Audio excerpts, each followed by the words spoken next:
नमस्कार, मी राजू पाटील आणि आपण पाहत आहे द रिंगण लाईव्ह. मित्रांनो, आजपासून आपण खास महापालिकेच्या निवडणुकीच्या निमित्ताने एका नव्या सदराची सुरुवात करतोय आणि सदराचं नाव आहे मिशन गुलाल.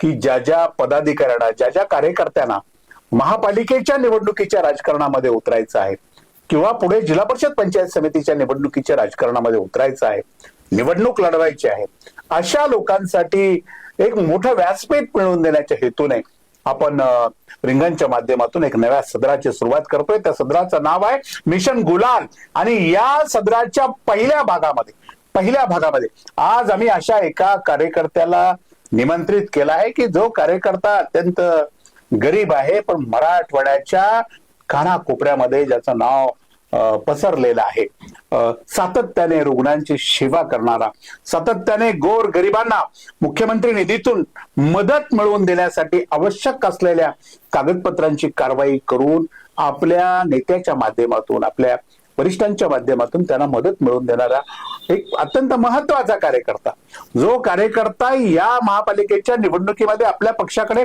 उमेदवारी मागतोय की मला प्रभाग 14 मधून ओबीसीच्या जागेवर भारतीय जनता पार्टीने उमेदवारी द्यावी अशी त्याची इच्छा आहे.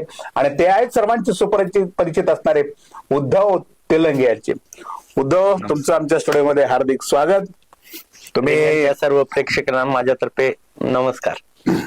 तुम्ही सगळ्यांना ओळखीचे आहात, तुम्ही सगळ्या मराठवाड्यामध्ये तुमची सर्वत्र ओळख आहे. आणि रुग्णांची सेवा सातत्याने तुम्ही आता करत आलेले आहेत. मुळात तुम्ही रुग्णसेवेकडे कसं वळलात?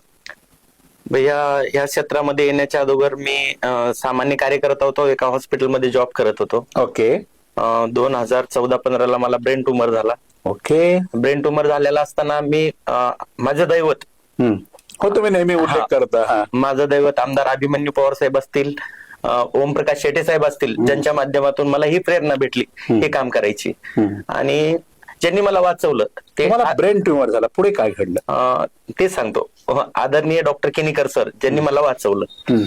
मग मी अपघाताने ह्या क्षेत्रात आलो. Okay okay. मला ज्यावेळेस आजार झाला त्यावेळेस माझी परिस्थिती खूप नाजूक होती आणि माझ्या माग पैसे घालणारं कोण नव्हतं. ओके. त्यावेळेस पवार साहेब नेमकंच देवेंद्र भाऊ फडणवीस साहेबांचे पीए झालेले होते आणि त्यांनी पूर्ण यंत्रणा लावून केनीकर साहेबांना बोलून माझं ऑपरेशन करून घेतलं. मला शक्य ती मदत त्यावेळेस त्यांनी करायला लावली. ओके. आणि केनीकर साहेबांनी त्यांचं ऐकून केली पण.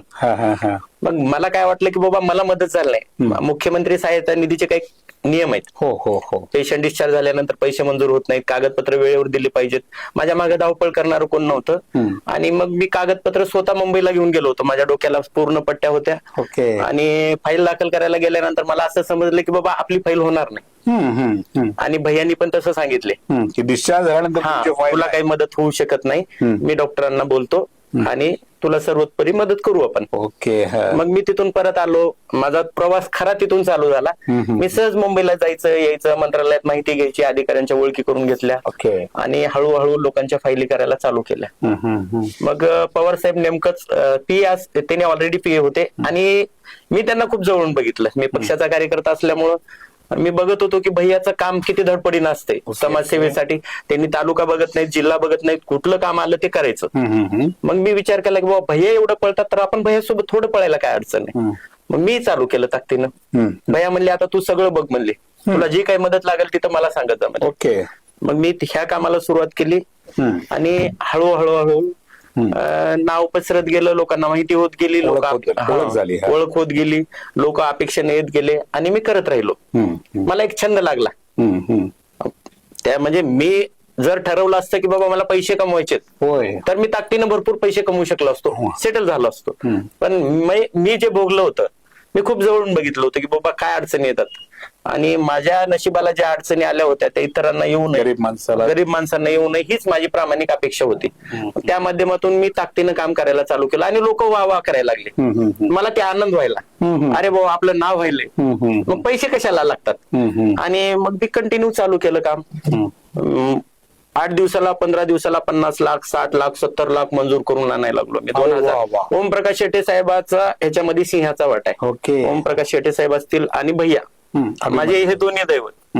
आणि हॉस्पिटल पॅनलवर होतं सह्याद्री. सह्याद्रीला जास्त निधी देण्याचं कारणच ते आहे की मराठवाड्यातले जवळपास सगळेच पेशंट सह्याद्रीला येतात, ऍक्सिडेंट केसेस वगैरे.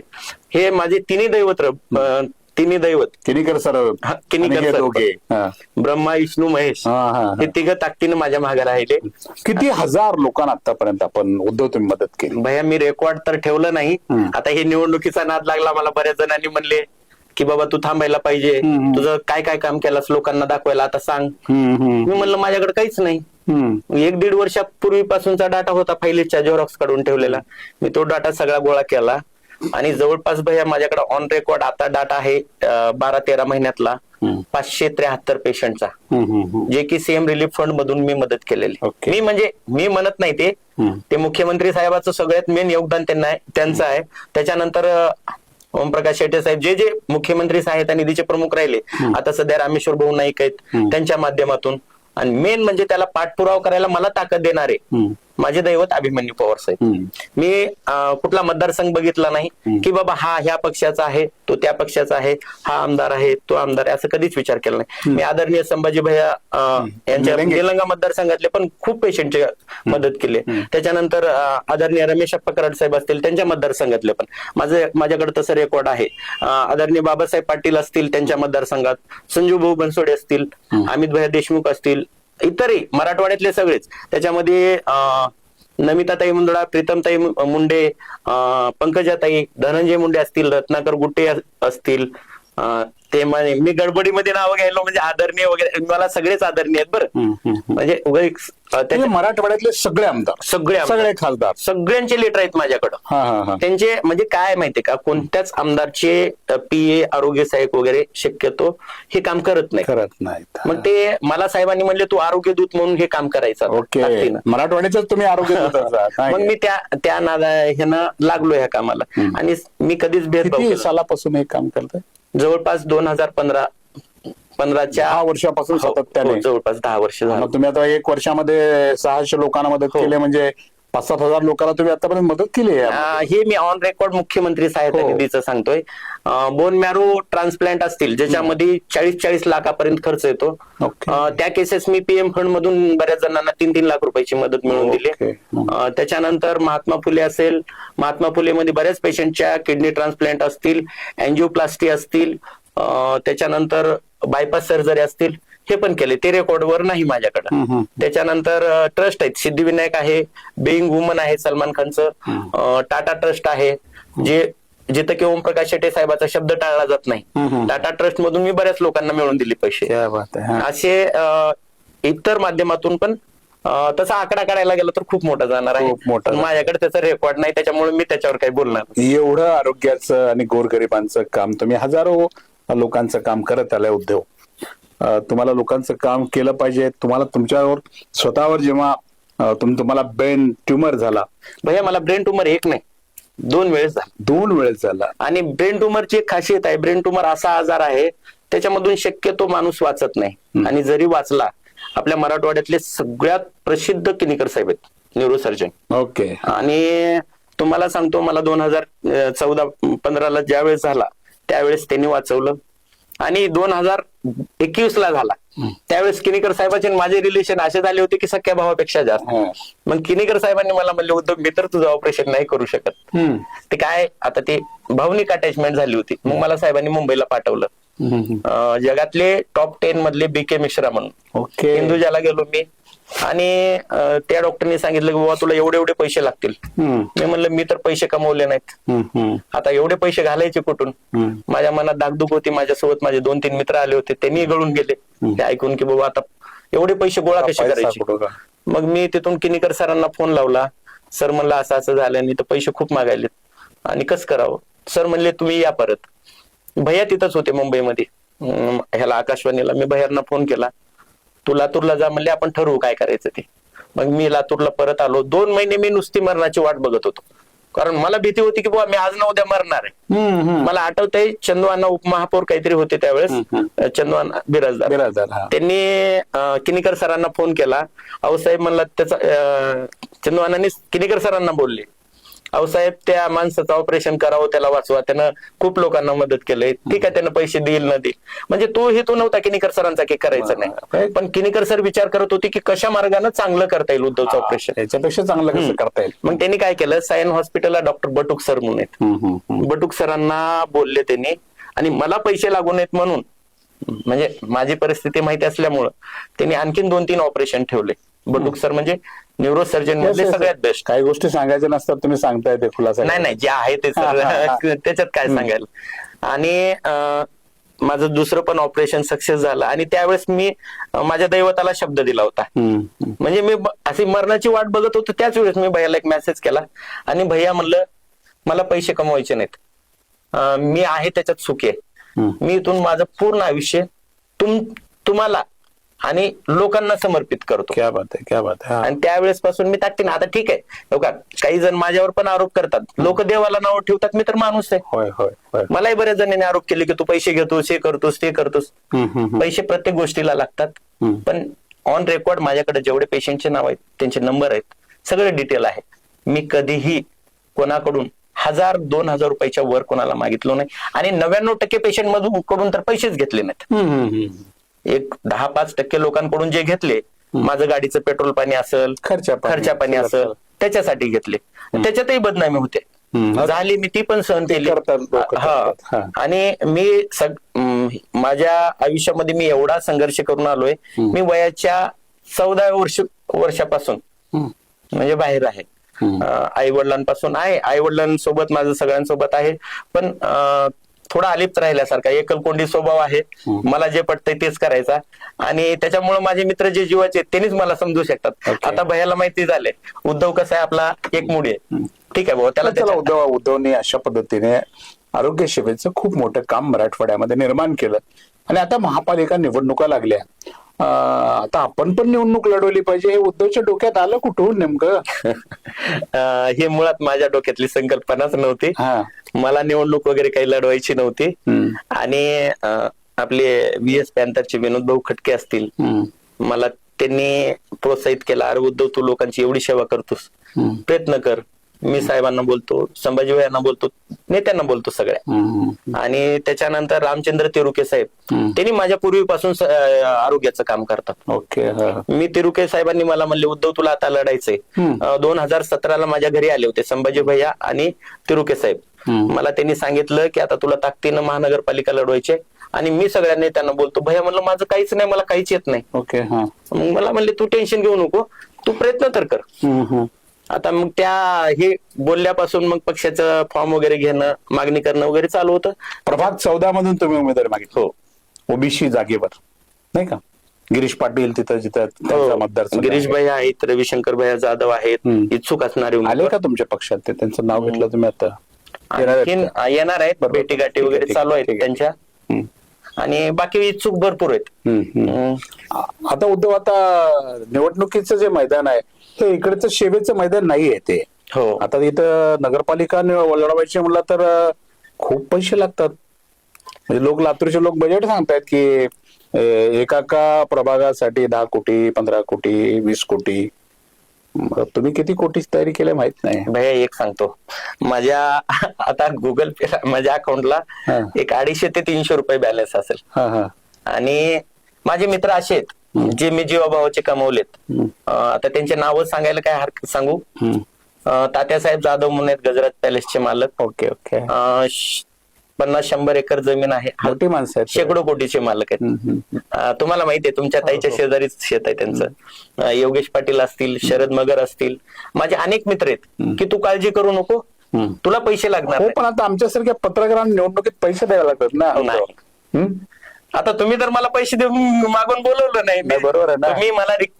तुम्ही मला फोन केला, उद्धव तुमची मुलाखत घ्यायची, आणि मी आलो. मी तुम्हाला कुठे पैसे दिले? मग उदाहरण सांगितलं तुम्हाला की निवडणुकीमध्ये पैसे लागतात भैया. पण मला असं वाटतं की उद्धवला पक्षाला तिकीट दिलं, अभिमन्यू पवार साहेबांनी किंवा या भारतीय जनता पार्टीच्या सर्व नेत्यांनी उद्धवला जर तिकीट दिलं तर महापालिकेमध्ये जर उद्धव नगरसेवक म्हणून गेला तर लातूर शहरातल्या अनेकांना उद्धवचा खूप फायदा होईल, मदत होईल. एक प्रामाणिक निष्ठावंत कार्यकर्ता जो सगळ्या प्रलोभनापासून दूर राहील, पैशापासून, लांड्या लबाड्या ज्या महापालिकेत होतात याही गोष्टीपासून दूर राहील आणि लोकांची सेवा करण्याचा आणि पक्षाचं आणि नेत्याचं नाव सातत्याने मोठा करण्याचा प्रयत्न करेल. त्याचं काय करायचं भविष्यामध्ये ते पक्ष ठरवेल. हा, बोलत राहा तुम्ही.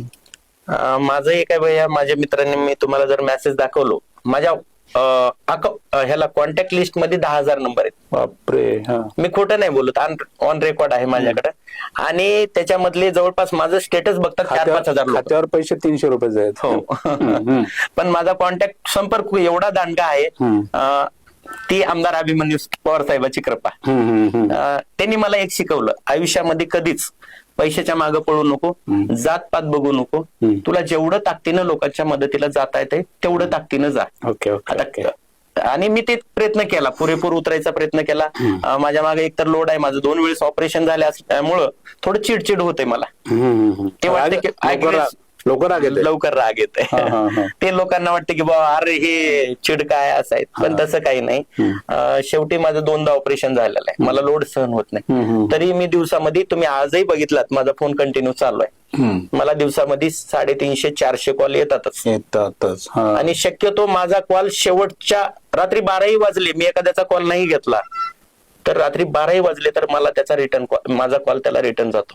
क्या बात आहे. आणि मी हे फक्त सेवाभावी वृत्तीनंच करतो, मला काहीच अपेक्षा नाही. आणि मला माझ्या वॉर्डामध्ये माझ्या लोकांसाठी आता काहीतरी करायचंय. प्रभाग 14 मधून तुम्हाला पक्षाने उमेदवारी दिली आणि तुम्ही निवडून आलात. आता भारतीय जनता पार्टी माझ्या विजयाचं मशीनच आहे ना, त्यामुळे तुम्ही त्या मशीन मधून निवडून आलात.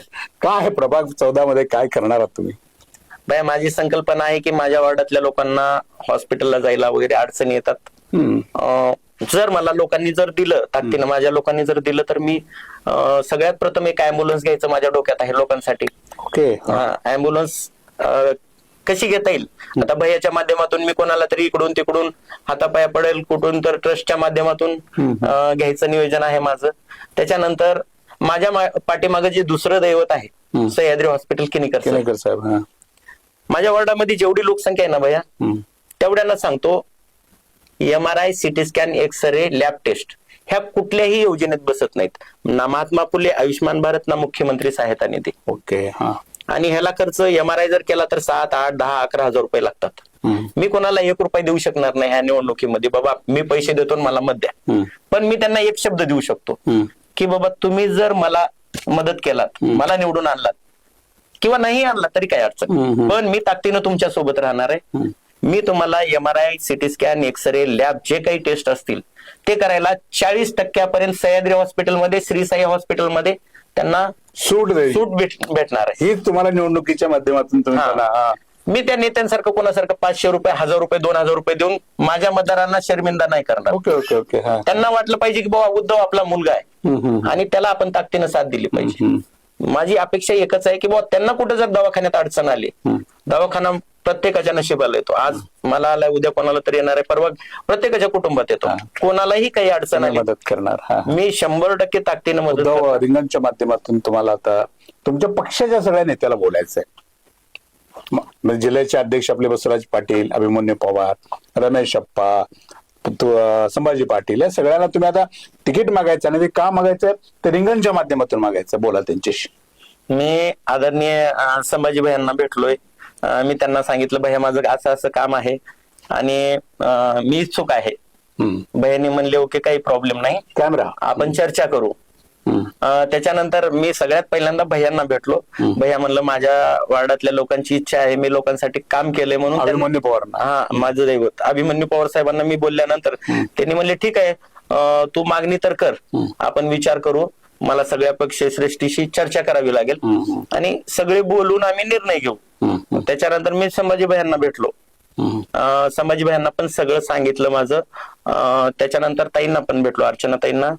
आणि अजित भाईंना माझं मूळ काम सगळंच माहिती आहे, कारण अजित भाईंनी मला ज्या वेळेस फोन केलाय त्यावेळेस मी अजित भाईच्या मदतीला नाही, त्यांच्या शब्दाला मी मान देत. अजित पाटील कवेकर साहेब आमचे भाजपचे जिल्हाध्यक्ष, त्यांचं आणि मी त्यांचंच म्हणून म्हणत नाही भैया.